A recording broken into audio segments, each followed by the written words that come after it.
The arrest and detention, saying it will erode gains the country is making to advance press freedom.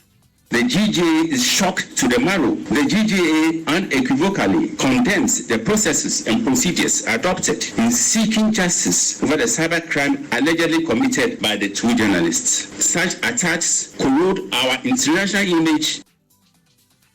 We'll hear from members of the association who accuse national security of what they describe as a fishing expedition to find the journalists guilty of cybercrime and hacking allegations. With the story we are being told, only an independent, fair-minded body can establish, the proper facts.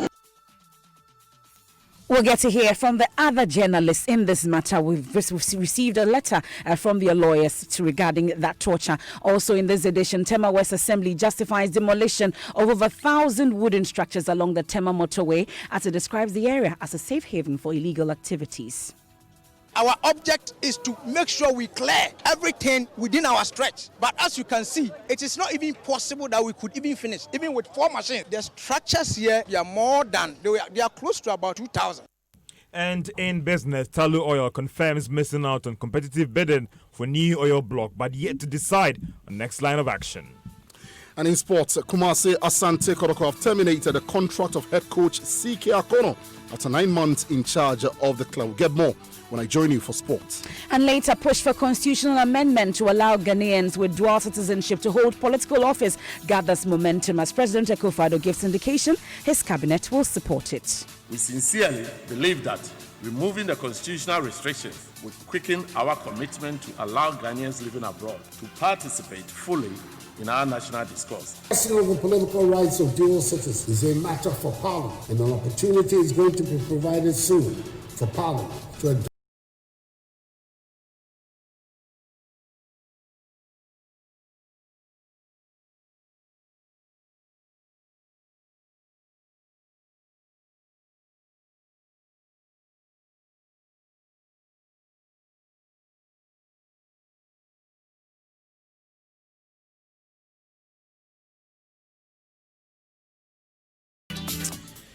And you can join us with your views as well. 0244340437. My name is Evans Mensah. I am MFA Poe. And Newsnight is always brought to you by Puma Card from Puma Energy, cash-free convenience. Let's start with that alleged torture. The Ghana Journalists Association, GJ, has today joined several condemnations of the alleged torture meted out to the modern Ghana journalists by national security operatives with the allegation that they were engaged in cyber crimes. Now, the association says the action by the security operatives is backward and erodes gains the country is making to advance press freedom. Now, the journalists were picked up from their offices last week. Peace FM editor Yao Obing-Menu was also subsequently invited yesterday by the national security in connection with alleged hacking claims against editors of the Modern Ghana. Now, although national security denies claims by one of the journalists, Emmanuel Ajafo Abugri, that he was tortured, Mr. Abugri insists he was abused. He reenacts his ordeal to my colleague Roland Walker on the AM show.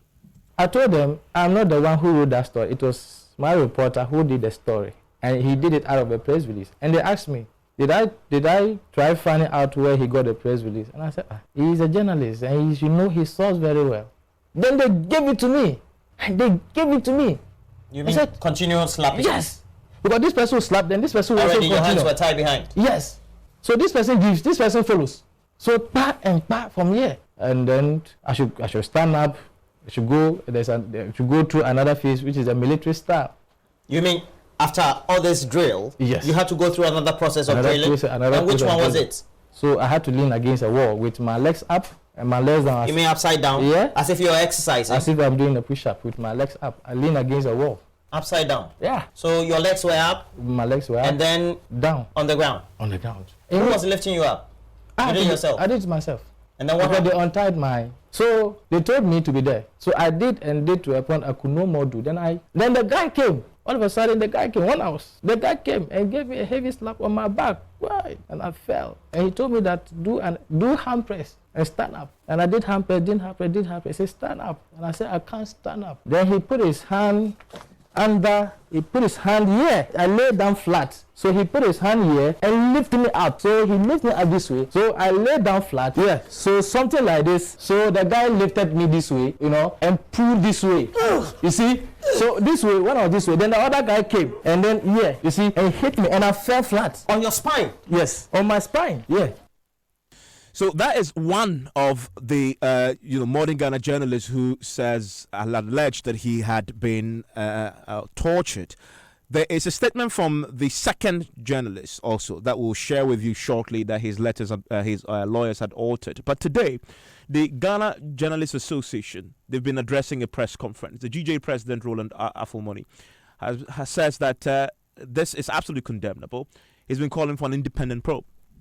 The GJ is shocked to the marrow to hear the magnitude of the alleged torture of the two journalists. On the grounds of democratic principles, freedom and independence of the media, and the tradition of defending the rights of journalists, the GJA unequivocally condemns the processes and procedures adopted in seeking justice over the cybercrime allegedly committed by the two journalists. The GJA has a constitutional, legal, ethical, moral, and godly responsibilities to rally to the defense of all journalists in their line of duty, and we shall not flinch from doing so under any circumstance. The GJA is indeed overly worried about the attacks of scandalous frequency on journalists in recent times. Such attacks corrode our international image and dim the beacon of our democracy.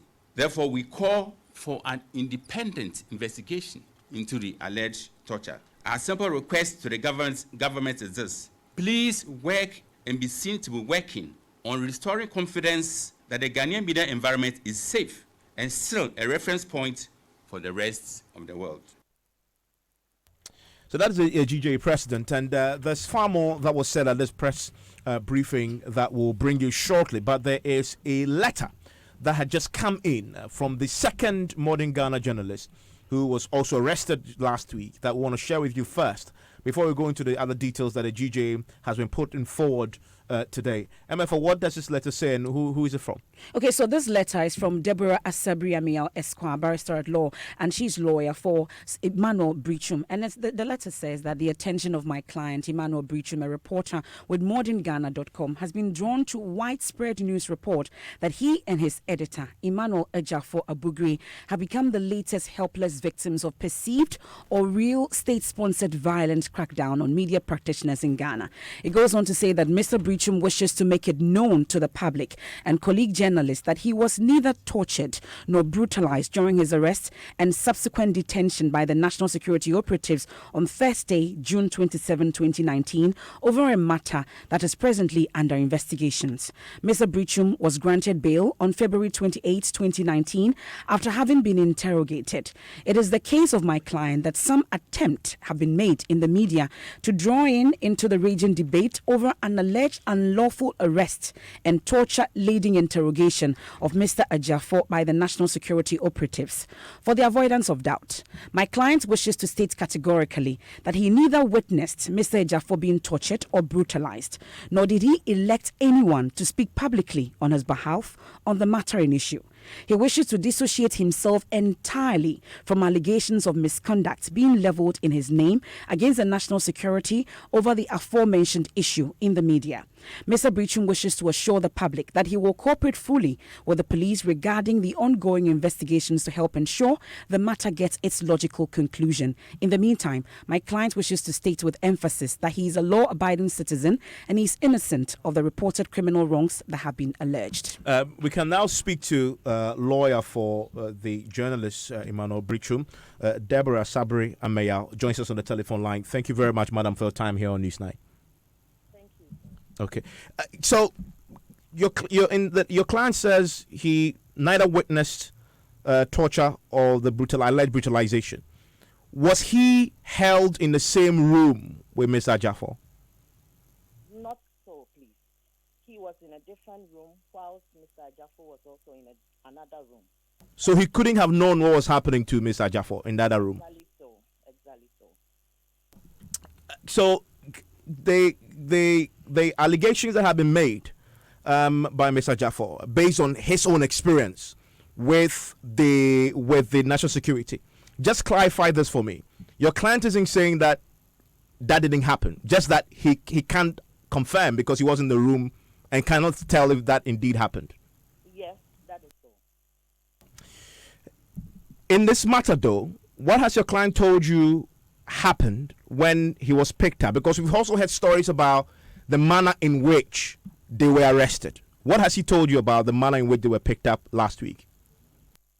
The manner in which he was arrested and everything has been stated there. The instructions are all put on the press statement. So if you read it, you would see that he said exactly what he wanted, he instructed me to say. We've heard last week from Mr. Jaffo that one of the things that happened when they were blindfolded somewhat on their way to the custody of national security. Has your client narrated that to you? Well, this issue is with the police, and he's dealing with them, and so I can't speak to that. You can't tell us, but has he told you about that though? No, I have no instructions on that. And today we are at the police station. Investigations had started.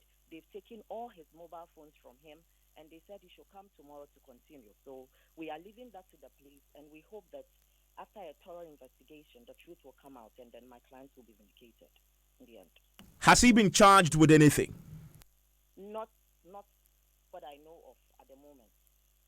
But from what we understand, he was granted bail in the sum of 5,000 cedis, correct?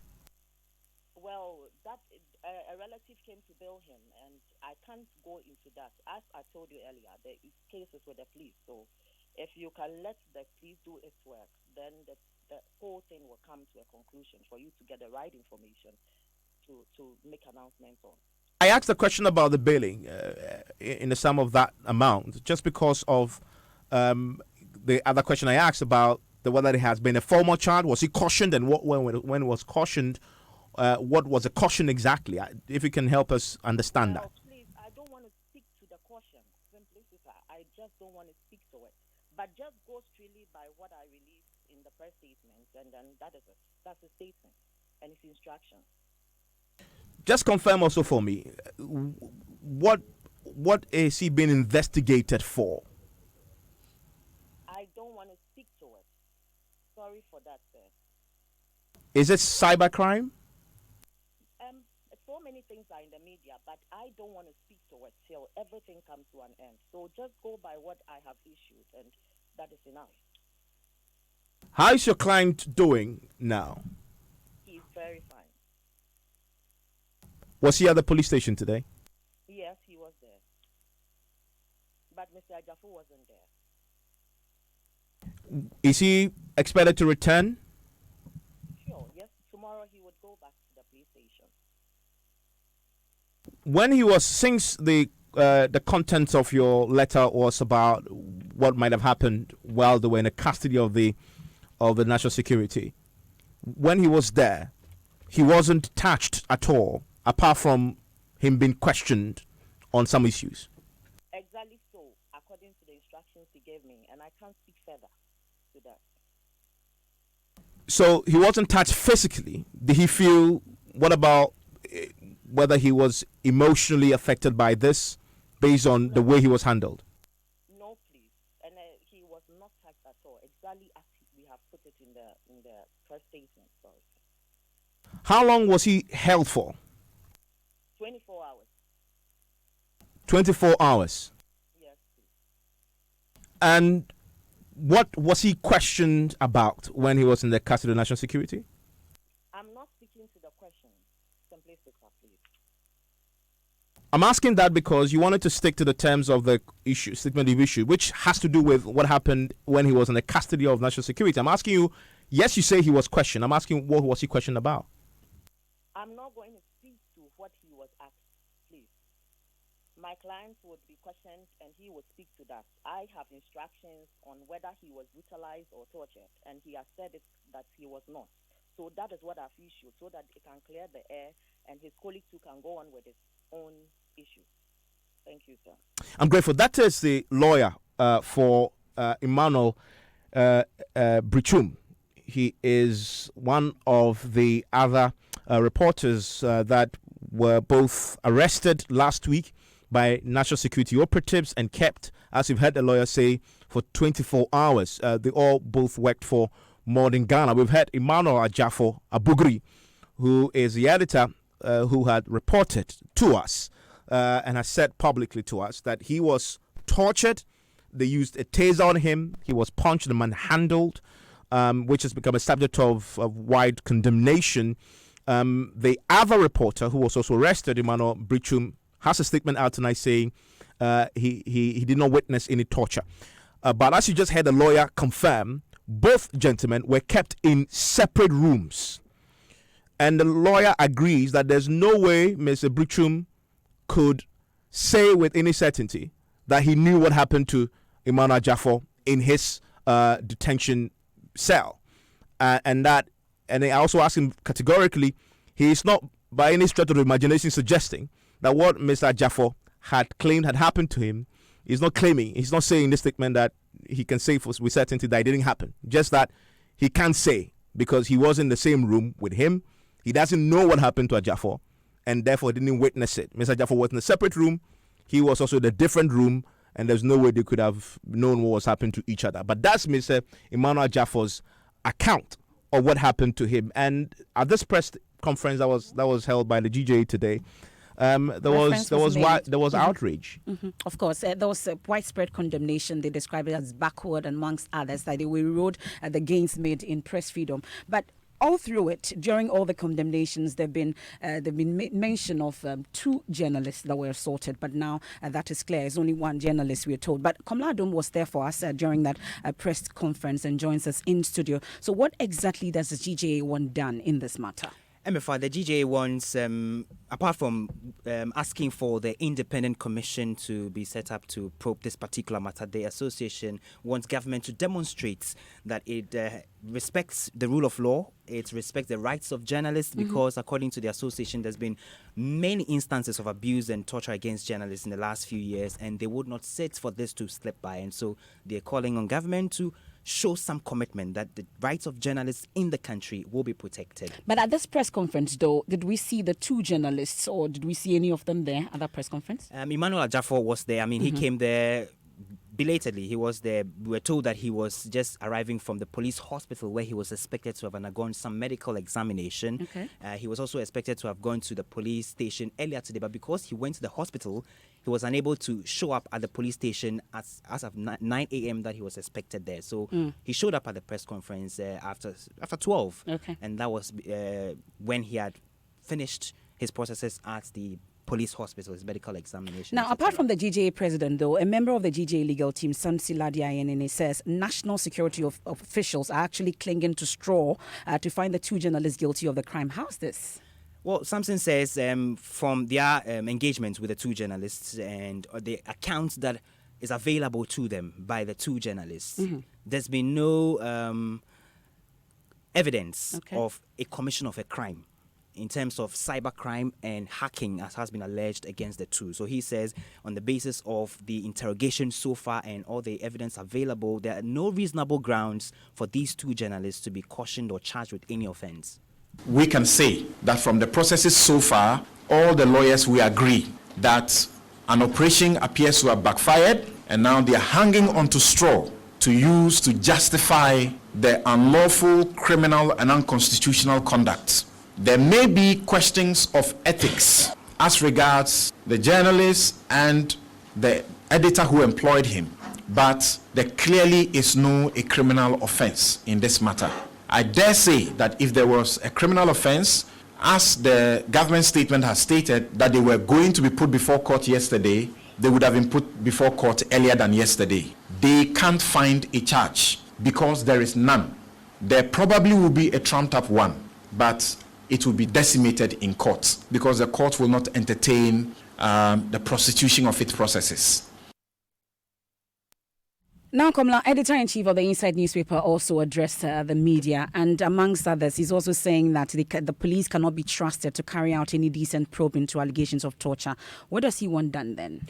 So he says we need an independent body to probe this matter, because over the years the police have shown that they cannot be trusted, because there have been several instances of abuses against journalists at the hands of police officials or security officials, and then we hear that investigations are being done and we do not hear about it again. There are many of such issues that have not seen closure yet, and so it will be funny, or it will be a joke in his words, to sit and expect that the police will conduct any investigation into this particular incident and come out with any result. Given the conduct of the police, I'd be surprised if we took a position that let's wait for the police report. What police report?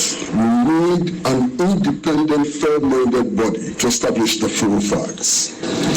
Now, there's some comments that I like to make based on my own practice and the practice of some colleagues. As you probably do know, I've been arrested on many occasions and detained on many occasions. I have no doubt that the security architecture uses both psychological and physical torture. There's no doubt at all about it. That is not to say that the story that our colleagues are telling today is true. But I'm saying that given the history of the security architecture, it is possible. Now, some of the things that we are being told also don't stick together well. We are being told, for example, that our colleagues are being investigated for cybercrime. And the details we have been given, one, is that they hacked into the news portal of Peace FM. Peace FM news portal is available. All of us have been taking stories from there.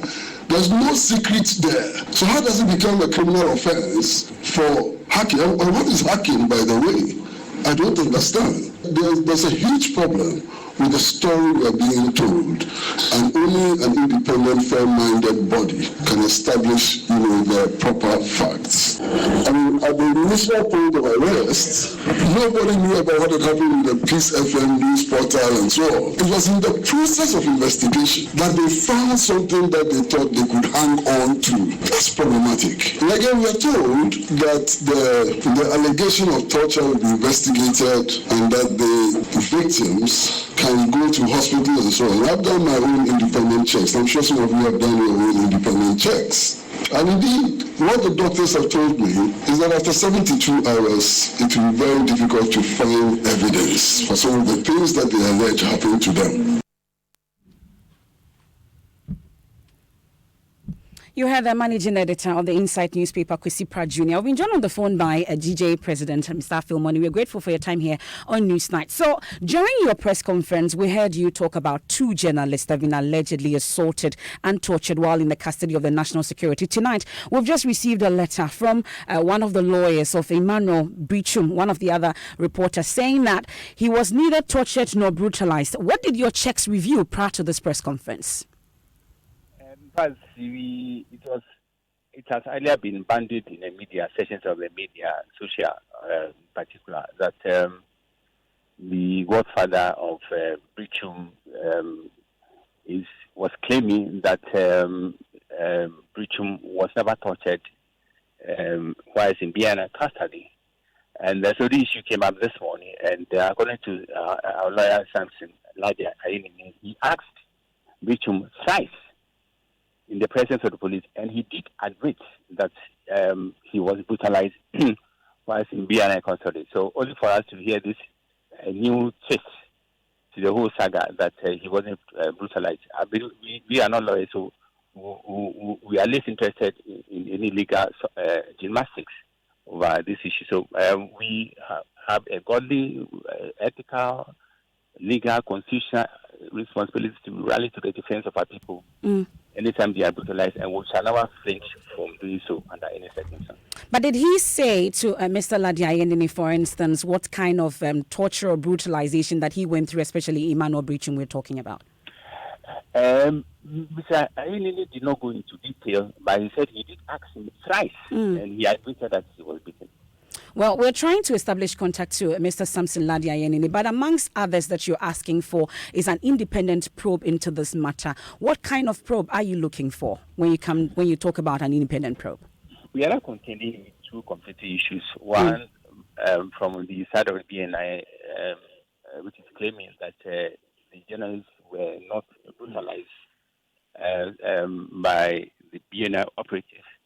The other, by the journalists now one, so to speak, that they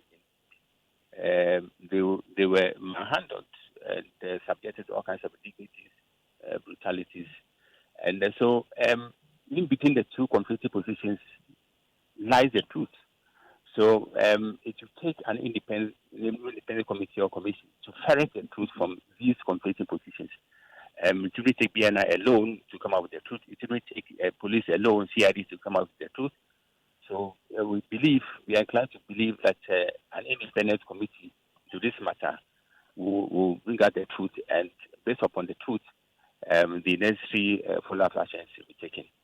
We are in the dispensation of rule of law. In any rule of law, anyone who finds himself or those who find themselves on the wrong side of the law should be made to taste the biting edge of the law. This is our position. But how soon do you want that?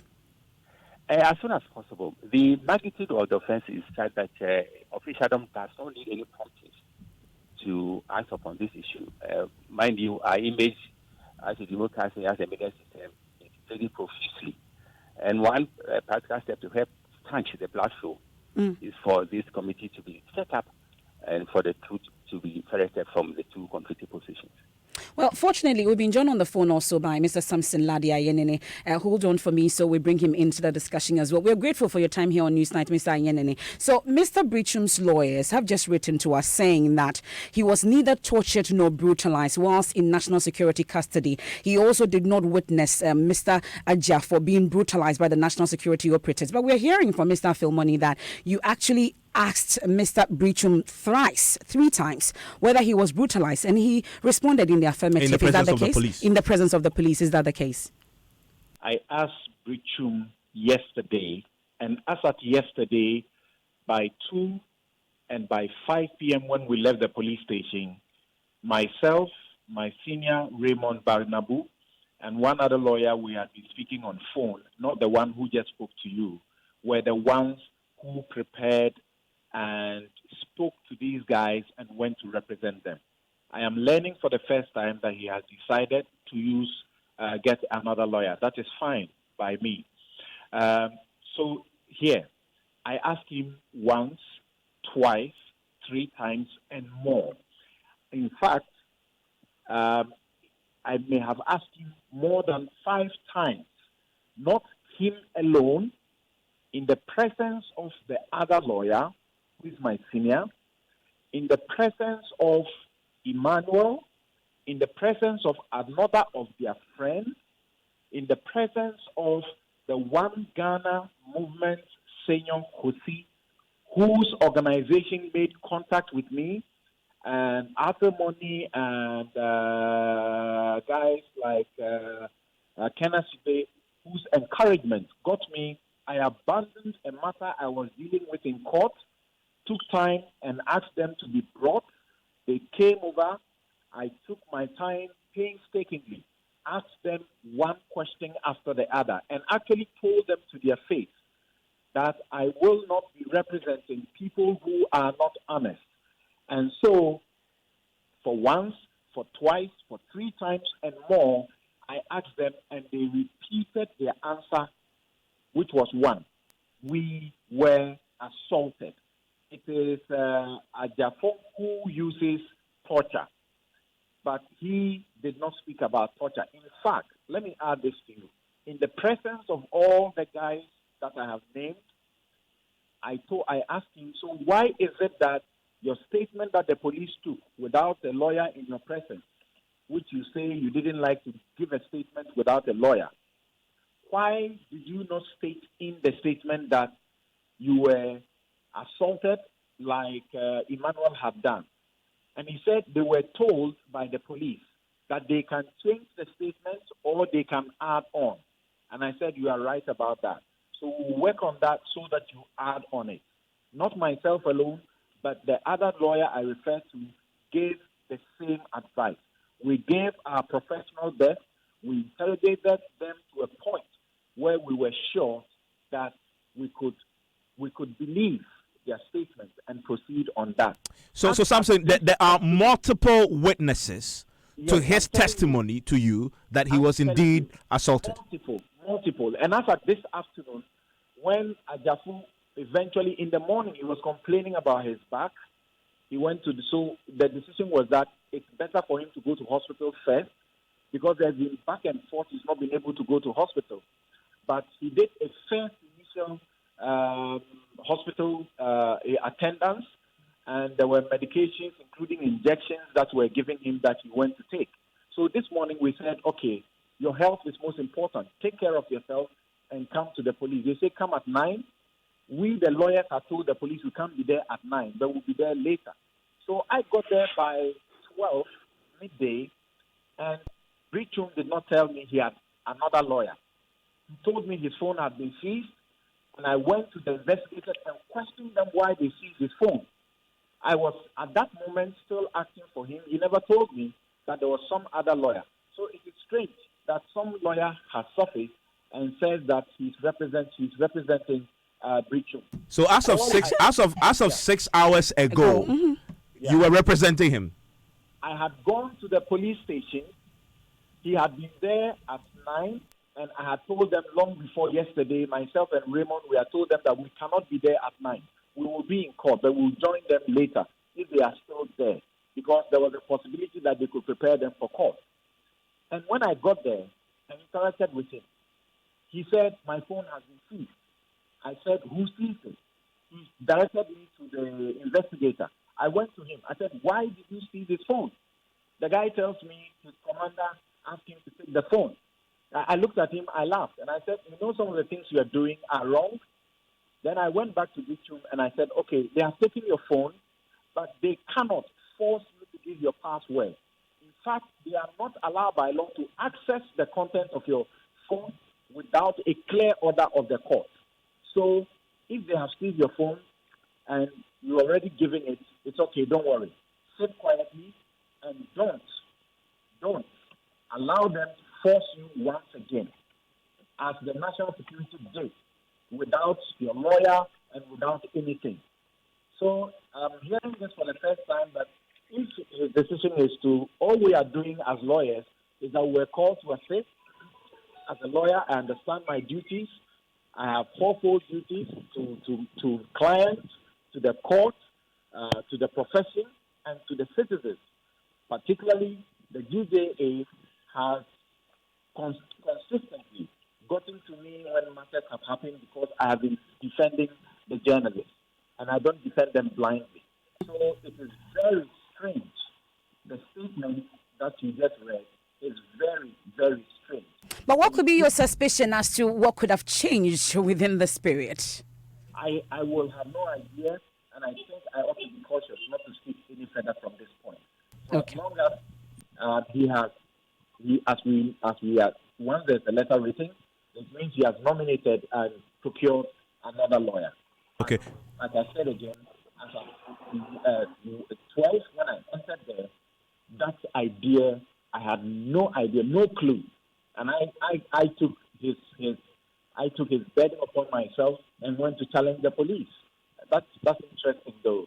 Yeah, and I still have with me the president of the GJ, Mr. Afomoni. That's all this revelation. This very all that we just discussed. Does it change anything about the position you've taken before, in the way you represent these two reporters? Not that we are disinclined to be deflected from the stand we have taken. As I said, it was informed by the magnitude of the alleged crime against the journalist. Even the one is attempting to dissociate himself from the whole matter.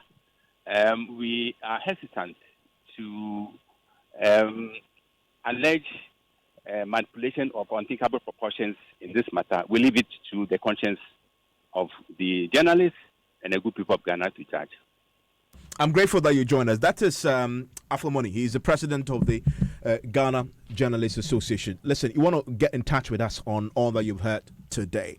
From top story about the chamber, the now $150 million chamber from $200 million, to this assault or alleged torture of the two journalists? I want to hear from you. 0244340437. Now one journalist. Now one journalist. Yes, now one journalist. Which is still, a subject of some huge controversy. Exactly. We'll see how this But still to come here on Newsnight, though, Tema West Assembly justifies demolition of over 1,000 wooden structures along the Tema motorway as it describes the area as a safe haven for illegal activities. Our object is to make sure we clear everything within our stretch. But as you can see, it is not even possible that we could even finish, even with 4 machines. The structures here, they are more than, they are close to about 2,000.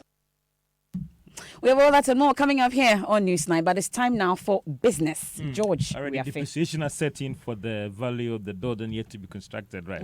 Yes, oh, really? Oh, yeah, from 200 million to 150 so maybe you could million. go down to 100, maybe 50 million. It's possible. By the time the public is done with this, and there's a lot of anger, drop that chamber. $20 million. It may have been shelved altogether. Or $10 million. Well, coming up in business, Ghana and Ivory Coast agree on a $400 additional income for cocoa farmers on every ton. So that has been agreed at a meeting in Ivory Coast. They'll get you more on that one. And Talu Oil confirms missing out on the competitive bidding for new oil blocks, but yet to decide on next line of action. The business news on Newsnight is brought to you by MTN Business. Welcome to the new world of business. Kingdom Books and Stationery, your number one-stop shop for all your office essentials. And First National Bank, we are the bank that understands your business. First National Bank, how can we help you? MTN brand new Samsung 65-inch UHD Smart TV. Now brand new 2019 Hyundai. And I feel 3,000 Ghana. MTN Momo. Still, Misaka, the journey of 1,000 smiles. Yashasya 10 years ago. And to celebrate this milestone, MTN give you away exciting prizes in the MTN Momo Attend promo. Yeah, you use Momo. No, you could win one of the 2019 Hyundai i10 cars. Yes, some or Samsung Smart TVs probably. And they up to 3,000 CDs e-cash every month. And a grand prize, 2019 Hyundai Santa Fe in the MTN Momo Attend promo. Into sign it on and they keep using your MTN Momo. Now when it big, if it's happening, you see August only on Ghana's best network. Dial *120#. Now check your points. Terms and conditions apply. Just Momo it. We're there for you everywhere you go.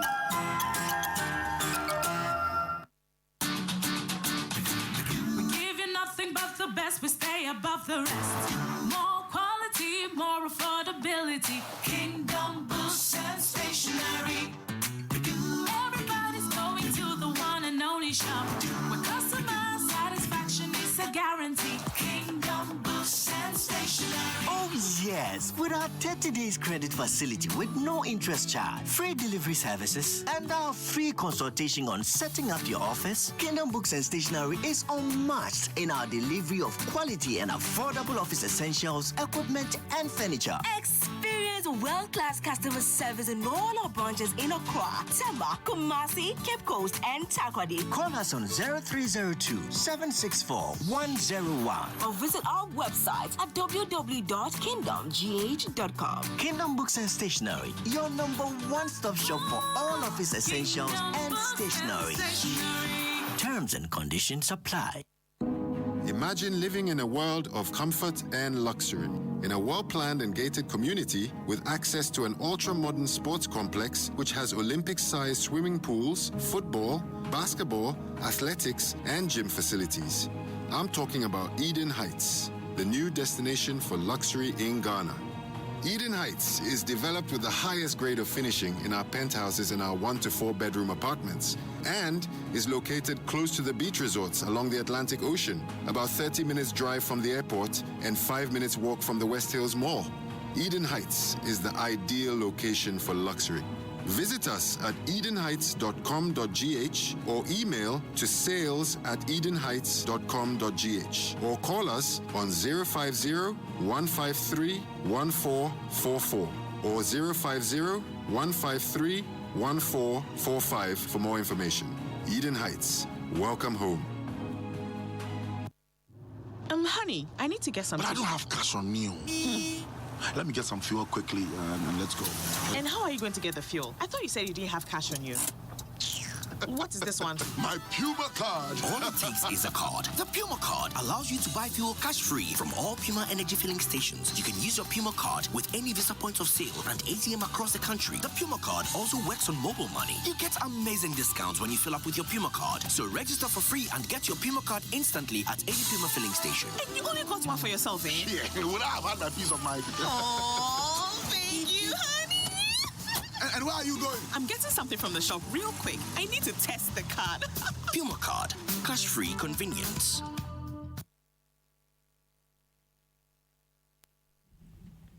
Welcome back to Business on Newsnight. Now, Ghana and Ivory Coast have agreed on an additional income that will be paid to cocoa farmers for each cocoa that is torn sold on the international market. The two countries have pegged this living income differential at $400 per ton. Now, this agreement was reached after a meeting between the chief executive of Cocoa Board Ghana, Joseph Boahene Edu, and his counterpart in Ivory Coast. That is at a meeting in Abidjan, Ivory Coast, which ended a while ago. The two countries, which control more than 60% of the global market, last month agreed on a new floor price of $2,600, that is per ton of cocoa that is sold on the international market. Now, Tal Oil has confirmed missing out on one of the blocks that was being auctioned through a competitive bidding. This was after government settled on a proposal from ENI and Vitol for that Block 3, which Tal was also seeking to take over in terms of new oil explorations. There is more in this report.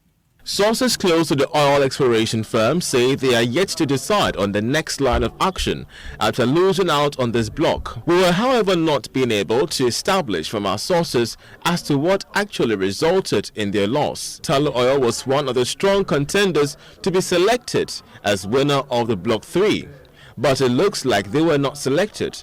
At a recent interview during his visit to Ghana, the group chief executive of Tullow, Aidan Hay, told Joy Business about how he was optimistic of being chosen by a government. There's certain situations where direct negotiation is the right way to go, and there's certain situations where the competitive process is the way to go. I think the government decided in this case we have some licences and we're going to go down a competitive process. And I say we're very comfortable. We've put in a strong bid. You know, we understand the area, we understand the country. You know, we have a very strong team here. So what we've been able to do on a competitive basis is go in there, put in an aggressive bid for investment in a new block with very early drilling. So we think that will be competitive, but we'll know when the government evaluates the bids and comes back with the announcement. I think in early July is what they're planning.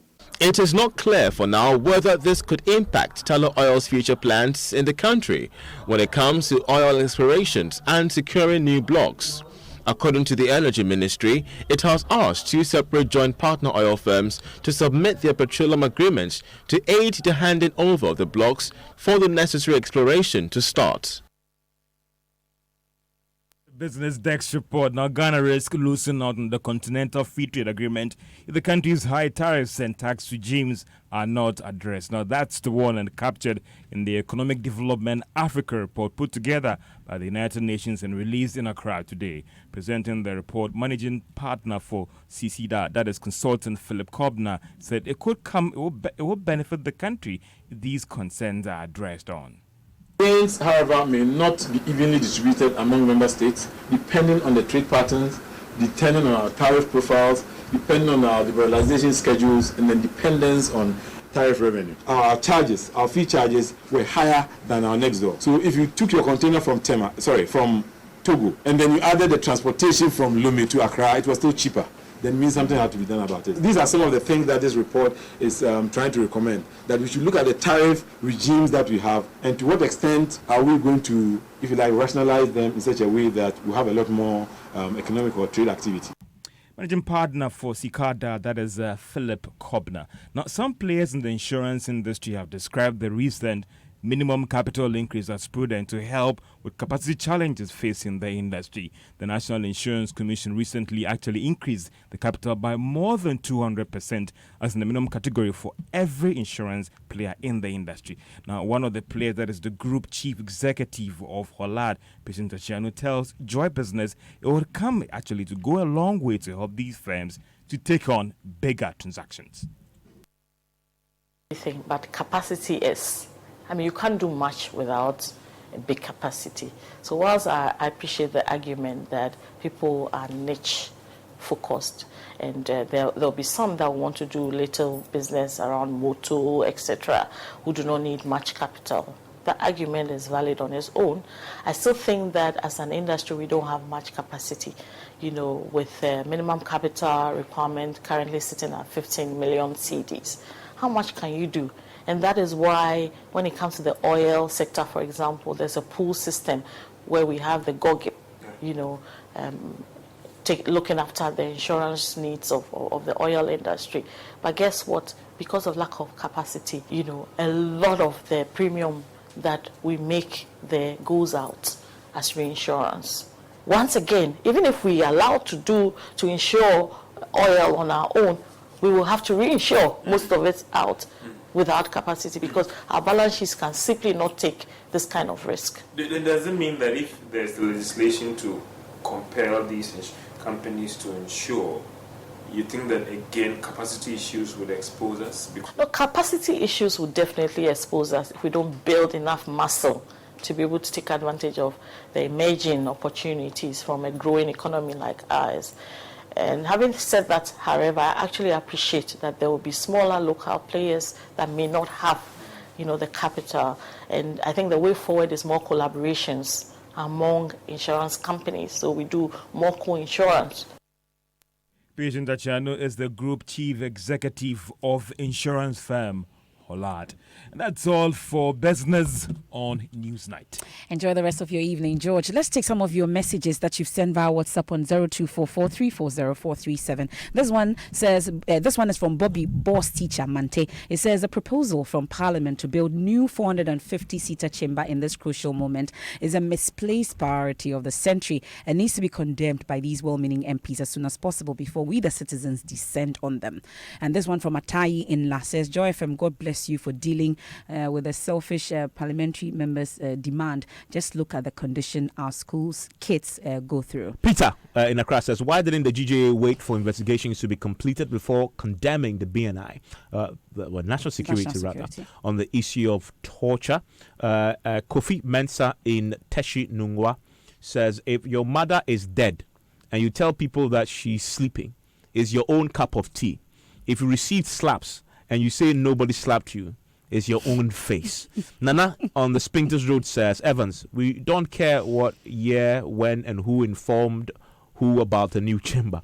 Remember, this will be the third chamber in our lifetime, but the bottom line is we don't need it at this stage of our lives.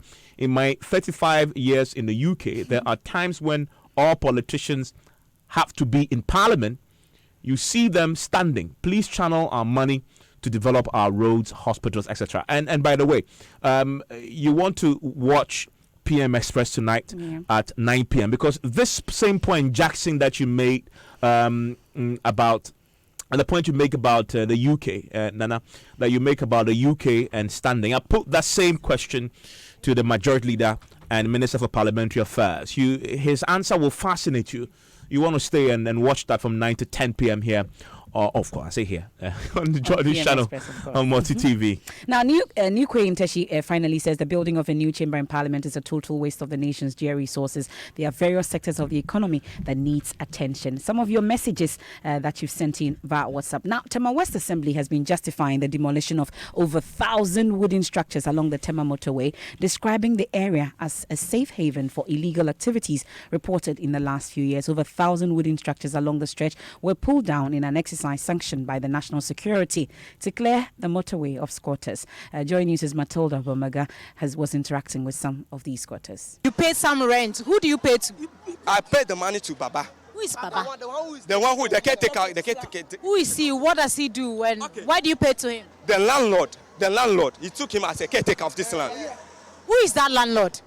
It's a Sojama. It's a retired military man. What's his name? For that one, I can't do this to you. But he was here 3 days today. They don't say that if you down about that 3 months, they are taking a life fee for every month. How much do you pay?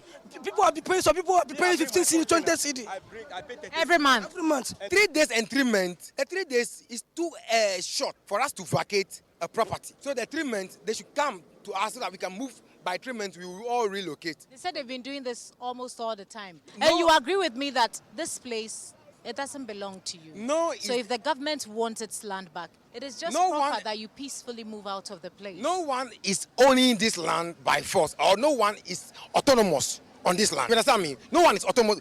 The reason being that whenever they want power, or whenever they want something from us, they come to us, they speak to us like a human beings, but after, they are now treating us like animals. You know what I mean? Our current member of parliament, Carlos Ahinkram, he came here. Our vice president, you should look at my face very well, Baromia came here. Baromia came here to do what? They came for politics. So if today, they came here and they promised heaven and earth, and all the affordable houses are there, why should we be in our own country?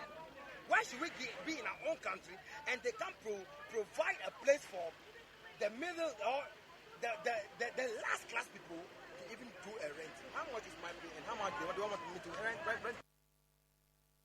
Now, head of works at the Tema West Assembly, Engineer Vincent Blakwashi, has been outlining reasons for the exercise and plans to keep the area from being developed by squatters. Our object is to make sure we clear everything within our stretch. But as you can see, it is not even possible that we could even finish, even with 4 machines. The structures here, to tell you the truth, they are more than, they are close to about 2,000, 1,500, 2,000. It has to do with the fact that they are under a high tension, which is against the building regulations. The fact that they are squatting along the motorway, it doesn't beautify the motorway. The activities, as they have settled there, the activities they do, and see, you spoke about how are we going to sustain. The only way out is to make sure we keep watch. We make sure nothing comes there. And you have your men at post. Definitely, they go out on daily basis, not knowing there are landlords here. Exactly. Have you been able to identify these landlords? In fact, the issue is still under investigation, so I cannot talk about it. Yes. You heard the Tema West Assembly engineer, head of works there, Engineer Vincent Blakwashi.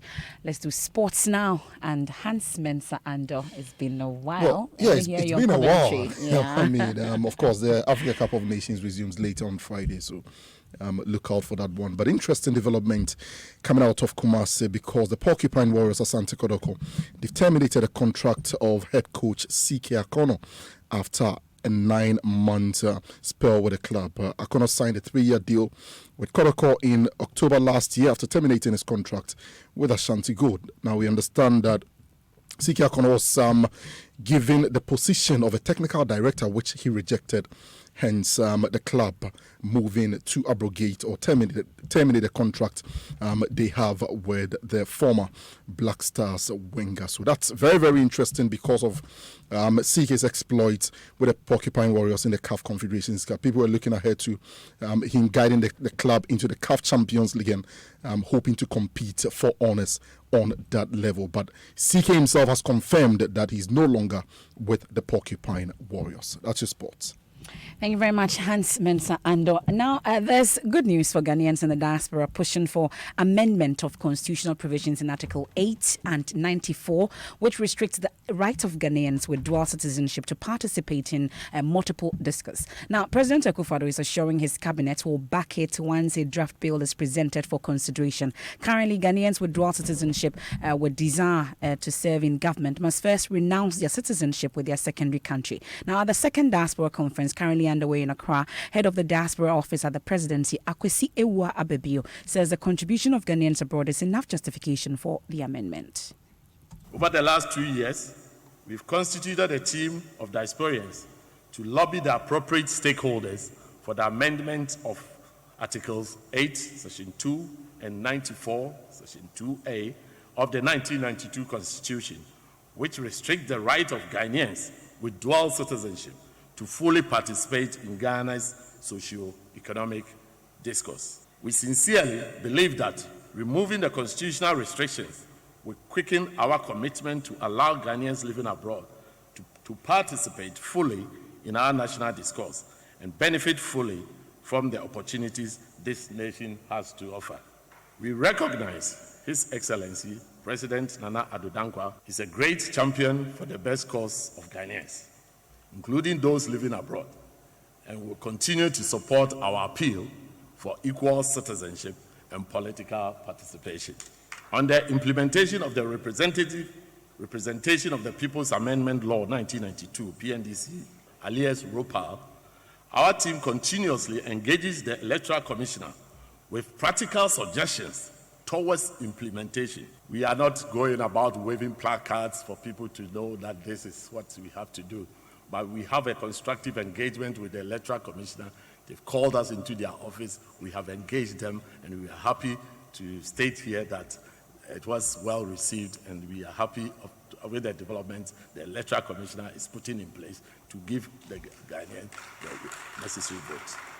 And we sincerely believe that the diaspora homeland engagement could be further strengthened by the implementation of these Ghanaians abroad to vote.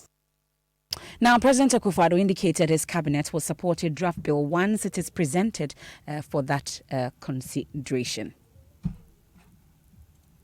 Question of the political rights of dual citizens is a matter for Parliament, and an opportunity is going to be provided soon for Parliament to address this issue. I indicated that accountability by my government will be extended to Ghanaians living in the diaspora.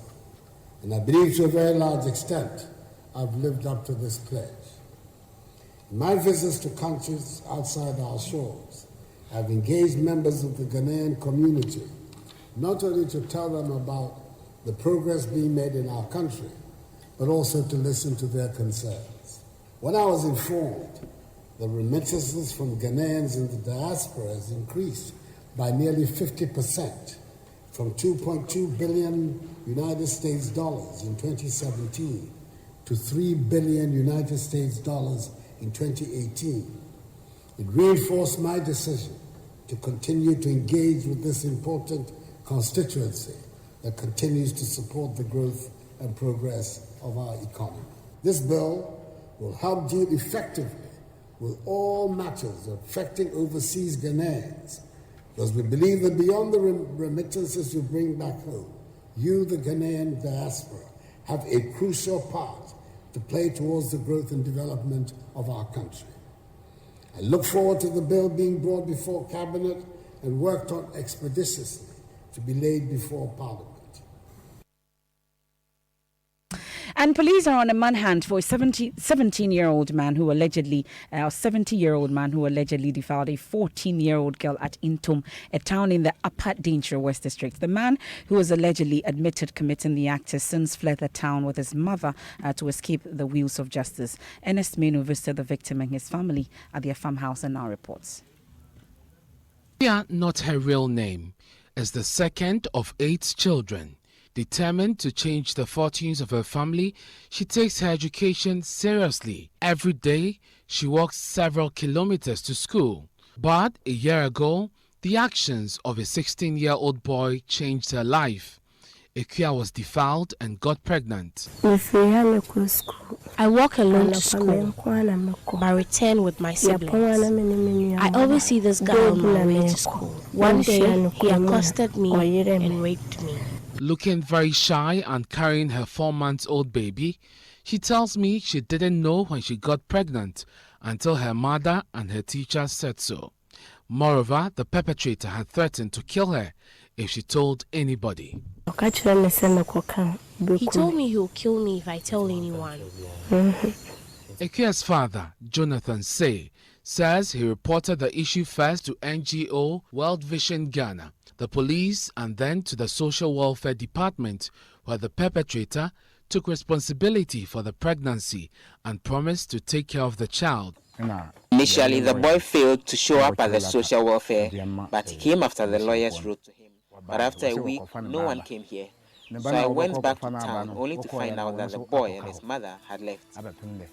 Meanwhile, the chiefs of Intom insisted some purification be done because it was a taboo to have any form of sex in the bush. Ernest Menu's reports there will bring you the full report in our subsequent bulletins. And that's how we wrap up this evening's edition of Newsnight. And Strong and Sassy is back. Yes,